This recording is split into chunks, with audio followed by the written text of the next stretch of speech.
Kevin Hook, editor-in-chief, publisher of the Tribune, on the share chair. Or from Grand Haven originally, or where you grew up? Do you want me to answer that now? Yeah. Grew up in the Jackson and Houghton Lake area. In Michigan? Yeah, in Michigan, yeah. Okay, how far away from that is? Jackson, they're both about 3 hours away. Okay. Jackson's, the southern part of the state, south central, and Houghton Lake's about 3 hours northeast of here, center of the Lower Peninsula. Okay, so what brought you here then? The job at the Tribune. Oh. I've been in the newspaper business for 29 years and around to further my career. And on August 3rd, 2010, and that date may not be exactly right, but it was that Thursday, right around that date. That Thursday night, I had a dream about being in Grand Haven. And in my dream, And where were you you were in Southwest Oklahoma. I was publishing a newspaper in Southwest Oklahoma. Right. Wow. Okay. I had a dream about being in Grand Haven and stopped at the newspaper office and spoke with Paul Bedient, who was the previous publisher. I knew Paul from my ad director days in Cadillac. And saw the musical fountains in my dream and ran into people that actually live here, that we knew lived here, that we've known from, earlier years. Friday morning, I'm leaving the house to go to work, and I get a text that says, check your home email account. And so I turned around and did so, and I had an email that said, the publisher's job in Grand Haven opened unexpectedly yesterday. Are you interested? In about 12 years, on 2 different tours of duty in Cadillac, and was very involved at the state level with the Press Association. And, you just, it's the whole network thing. Yeah. And people get to know you, and they know that, I have worked at various size newspapers in various capacities. And the company I was working for in Southwest Oklahoma owns the Traverse City Record Eagle. That's why I went to Southwest Oklahoma. Got it. Okay. Yeah. Now you said 29 years in the business. Right. When did the love for the newspaper begin? My dad was self-employed in the retail business, and we had a couple stores in Jackson and then West Branch and Houghton Lake. And so when I went off to college, I had every intention of getting involved, getting an education to be involved in the family business. And I saw what it did to my dad and my brother's relationship, and so I decided I didn't want anything to do with that. In college, the speaker came in, and I had an advertising elective. And was listening to the speaker, and he was talking about selling advertising. He owned a magazine, and how great it was, and everything else. And so I thought advertising sales sounds kind of cool. You know what? I want to be on the other side of the table. At the time, it was Kmart and Radio Shack and people that don't exist anymore for the most part. I want to be on that side of the table buying advertising. And so when I got out of school, I said, if I knew how people were selling it, that would put me in a better position to buy it. Yeah. And so I ended up getting a job at the Cadillac News. Thought I'd do that for a few years and then pursue my goals of working for a big major corporation buying advertising and marketing. You got a job selling to find out? My first job was Okay. selling advertising for a newspaper. Okay, what Yep. did you learn from that, how they sold? Everybody's different. Every customer is different, and that's kind of the beauty of this business. Every day is different, and there aren't many. We're kind of a manufacturer. We produce something, right? Yeah. There aren't many manufacturers out there that produce a different product every day. Huh. From square one, or square A through square Z, every day that paper is different. It requires you to be able to work with a vast range of people. Working with 19,000 different customers every day on a product that you produce differently every day is a challenge.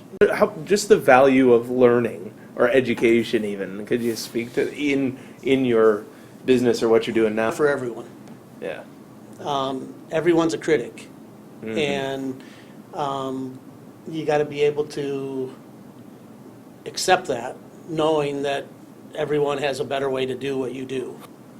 You learn to do more listening than you do talking. You know, I can learn a lot more by listening than I can by talking, and a lot of times people just want to be heard. That analysis, right? So here's the data, but then Right. to analyze Right. that data must be Yep. a huge part of your job. Like Yep. where are, to know where are we getting our biggest sales, or where are we getting the most hits, or We have, on a given month, approximately 1.3 million page views on GrandHavenTribune.com. that's incredible. And so for advertising, you just need that. And so if I don't have the eyeballs going to my website, I can't sell ad space to my advertisers on there. What are the stories that make our community tick? In about, off the top of my head, about half a dozen different communities, small communities, similar to Grand Haven as far as size and population and so forth. And we serve Grand Haven, Spring Lake, Fruitport, Ferrysburg. This community is far, far, far, far more engaged than any other community I've worked in. Huh. Which is a good thing, but it keeps you on your toes. They ask questions, and they're willing to share with you their likes and dislikes. Religion is always hot. I found, this isn't really a story type, but what I have found about this community, and as it relates to some of the stuff that we cover, when there's a need in this community where people need to step up and help, just a few examples off the top of my head, since I've been here, the fundraising efforts for the lighthouse, Yeah. the boardwalk, the musical fountains, the coal tipple, and now the museum. There's something controversial that was going on in the paper or in the community, the cross on Dewey Hill. Yeah. Yeah. My phone was rather warm, at that period of time. And, the paper didn't have a position on that one way or the other, but people wanted to share their thoughts. Yeah. Another way that people communicate with us on an even more regular basis now is they make comments on the website. Most times they get on the website as an alias. Yeah. And people say things they may not otherwise say if they don't have to identify themselves. Yeah. Think about your job, or if you thought of advice for graduating, students or soon to be juniors, seniors, what would just be some things that, like, moving into the business world, the professional world, that you'd say, boy, develop blank skills? Or The same answer would apply. You have to be able to effectively communicate with others in order to be successful. And I guess successful is a matter of perspective. But in my perspective, if you can't communicate with others, what are you going to do? Our world is such where we're a world of convenience, and we want everything now. We're an immediate satisfaction society. And so if I don't know something, I ask Siri, Yeah. or I Google it. More and more, we don't pick up the phone to call someone and have a conversation.